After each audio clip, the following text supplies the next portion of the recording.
Hello, and welcome to our very first live episode of the Drywall Podcast. I'm your host, Nick Harmon.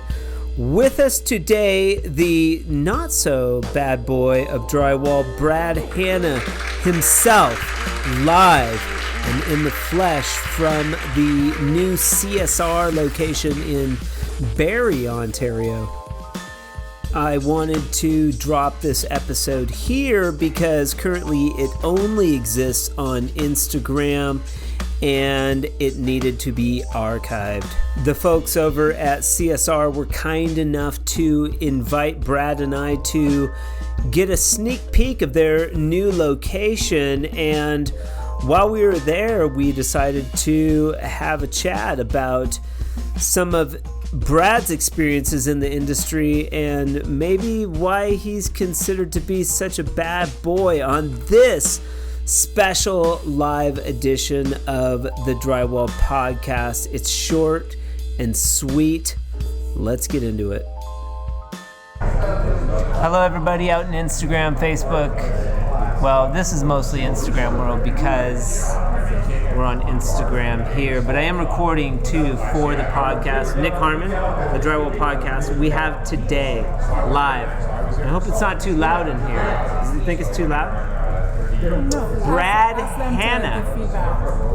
If you think it's too loud and you can't hear, please let us know. We're doing our best. We have Brad Hanna right here. We are coming live from the new secret CSR location in Barrie, Ontario.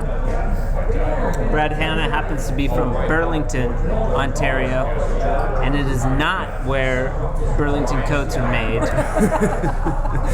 So he says. And he's a drywall escort, and he's 38 years old. So we're going to get to the bottom of it. Yeah. Here's what I know about Brad Hanna. Like, Brad Hanna comes up in most conversations. Everybody knows who Brad Hanna is. And, like, here's the other thing. He's like the bad boy of drywall, right? And that's what you guys know. You guys do Facebook? Sure. So tell me a little bit about that. Why are you such a bad boy? I'm not, we were talking. You don't seem bad to me. We were doing the Fresco Harmony training today, which I love, and we were talking. But you got to speak up. I know it. But I was just a guy on Instagram back in the day, and I needed a shtick. Because you have all these great finishers, all these guys doing this stuff, but no one was really just saying what they thought. Okay. It was a lot of ass kissing, especially with the companies. People are trying to vet stuff, so I just kind of went against. So you're the talking grain. about people wanting to get free stuff. Oh, back it was. I will give you a good review. Yeah. Send me some tools, and you were like, screw all that. Well, you know what happened? I bought a tool because of the Instagram hype before I was on Instagram, and it broke right away. So I got pissed, and I was like, "Oh, this is a perfect opportunity." What tool was it? Oh, I know. Yeah, you can. Come on. There's a There's a little of that bad boy still in there. There's a level 5 skimming blade, and the actual adapter. I was pissed because it was probably an early skimming blade. Oh, for sure, it would have been one of the first round. But the adapter was like $60. Okay. And it broke, and I was pissed. All right. And so I made my very first video, and I was so awkward, and it was so weird. In the beginning, being on camera, it takes a lot of courage to just be yourself. I never had that issue. I did, big time. And so I made this video, and I started getting followers and just started going. So I was like, really? Yeah, man. I was like, this is my shtick. And so I get a lot of feedback. Like, hey, you just tell the truth and you say it how it is. So that was my thing for a long time. Okay. And people mistook that as you being bad by just being absolutely honest. Well, and you know how Instagram is. Like, I can make a post today, and you see being a badass, and you see that, and you never see anything else of me ever again, and you're always going to have that impression of me. Right. And that's the bad part about Instagram. It is so instant. Right. A lot of people will see you post something, maybe you're having a bad day in a story or whatever, and you rub them the wrong way, and now they always have that impression of you. The other thing is you can do a lot of good on Instagram, and the second you say something someone doesn't like, they could have followed you for 2-3 years. You're cut. They don't want to hear it anymore, and that's the way it is. I think that's where the reputation came from. Okay. And I probably did it that way for about a year and a half. It was a cheap trick at the end of the day. It was a gimmick. I would literally just I would literally go against the grain to go against the grain. That was my thing, and it worked out for me. So you've chilled out a little bit. Oh, big time. Like, honestly, like Columbia, I'm not sure if you dealt with Jillian from Columbia, but she was really the person who encouraged me and got me on. Is Jillian there? Hi, Jillian. I don't know. No. So she's the person who got me on, and so I just sort of did my thing, and then I was getting a little bit too overboard with the stuff I was doing and saying. All right. And Columbia had to be like, yo, Brad, like, keep all the shit we gave you, but you're good. We don't want you to be an ambassador anymore. Okay. And I was like, fuck, I fucked up, right? Columbia pulled your ambassador status? Yeah, it was mutual, but I realized what I had done. It's not you, it's me. Right, and while they was like, it's not us, it's you. And granted, they have a brand that's been around for decades, right? They have to protect it. And so to answer your question, that's when I started to flip it, where I was like, yo, I have a lot of great opportunities on my plate, I got to start being more positive and trying to help out a little bit more. Okay. That's where I went with it. I hooked up with Mark and North Star, and like everything got a lot more positive and good. How did you get into the trade? Construction? Drywall specifically. So when I was... you went through construction to drywall? Right. So when I was 16, like any 16-year-old, you're in high school, just being a shithead, and I was out of control, so my parents kicked me out. And I went and lived with my uncle. And my uncle was like a GC, right? But his core trade was taping and painting. That was his thing. So that's how I got into it. I got kicked out, and I started working when I was 16 with my uncle. Right. And he got me to try a little bit of everything, and taping was just the thing that I sort of picked up quickly. Okay. You liked it? Yeah, I liked it, but how old were you at that time? 16, 17. Okay, young. But I was like a handyman from the age of like 16 until 5-6 years ago. Like, I always did a little bit of everything. I never just taped for like a straight year in my teenage years. All right. And then I had a corporate job. We had that financial recession because your boy, Bernie Madoff, right? That kind of hit us a little bit up here. My boy? He's American, right? So when that stuff happened up here, construction just came to a grinding halt, and I got married young, so I had a new wife, and when I had babies. And you're still married, right? Yeah. To her. Yeah, I've been married for 14 years. Good. Yeah. And so I worked this corporate job during all of this financial recession shit, and then when that sort of died down, I started getting sick of my corporate job, and I was like, man, I just want to do something that I love. Like, I want to go and do something. I don't want to answer emails or deal with office politics, or this guy's pissed about this, and so... You started the Drywall escort service. Well, no, I sat for about 6 months, because I told my wife I'm not going to go back till it's something I love, and this is going to be really long-winded. It's actually really ironic, and you'll probably appreciate it. Yeah. So I was looking for jobs, and this job came up from this company out of Oakville called Freshco. We have a grocery store called Freshco, but this was Freshco, like a retail commercial property maintenance company. They like the name Freshco in Canada. Right. And so I do this interview and whatever, and it's all good, and I want to work with these people. And the owner, her name's Mandy Renahan, and she's a tradeswoman and really good. Hi, Brian. We've got Brian Kitchen. So this one's recording. This one's live. But see, my desktop, my disk is full. We'll see if it holds up. So I start my business. We're going a little into the vault, a little into the history of Brad. Yeah, I have history with Freshco. There's Freshco. Oh, not Fresco. Freshco. Not to be confused with Fresco. Yeah, that's right. But nevertheless, I do this job interview, and part of the thing is like, we just hire subs, so you have to start your own business. So I hummed and hawed, and I finally did it, and I had to start. So my business was basically, I did a little bit of everything, right? Okay. So I did that for a few years, 4 or 5 years, and then me and my best friend at the time branched off and started our own thing. Okay. Did that for a bit, we started getting employees, responsibility, and I love the blue collar man. That was part of my thing on Instagram back in the day. I don't want you to spend $500 on a box that was hyped up on Instagram and it break, and then you're fucked, right? So that was kind of my take on plaster. It was like, this stuff kind of sucks, man. Let's make it like simple, cost-effective method for the drywall dude. Something that we can just do. Right, and that's where I was at with it. So either way, we went and did our own thing. We left Fresco. We went and did our own thing. We started getting employees, and I loved the guys. I would be up at night, like worrying about them and shit. You have employees. They're not always the best. You care sometimes more about them than they do of you, right? They take advantage of stuff, and I just wasn't cut out to be responsible for guys. So I went to my partner at the time.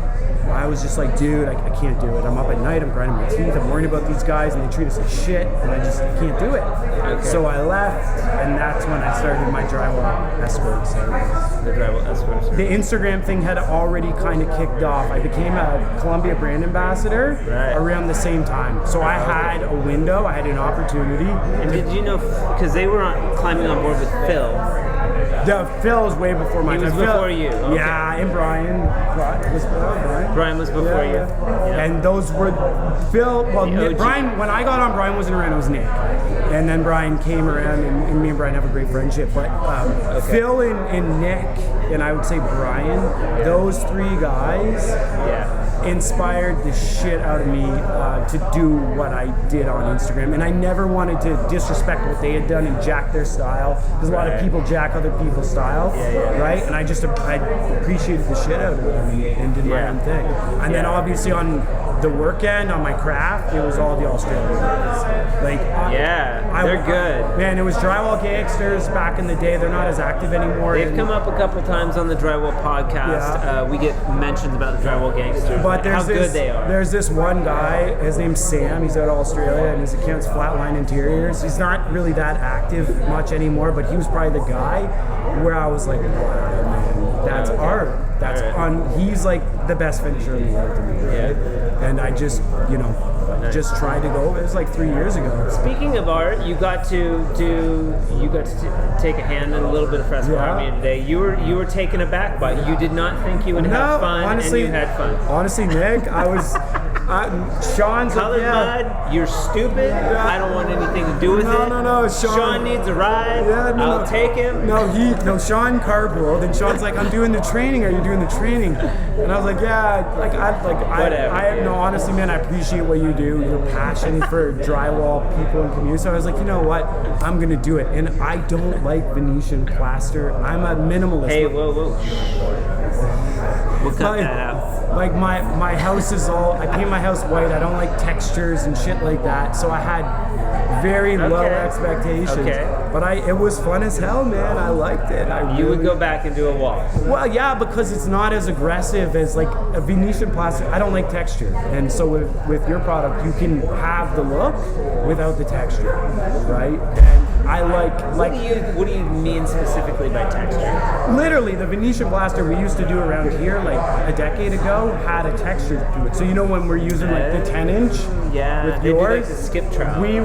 We would use like a 3-inch but leave it on high. You would come in high.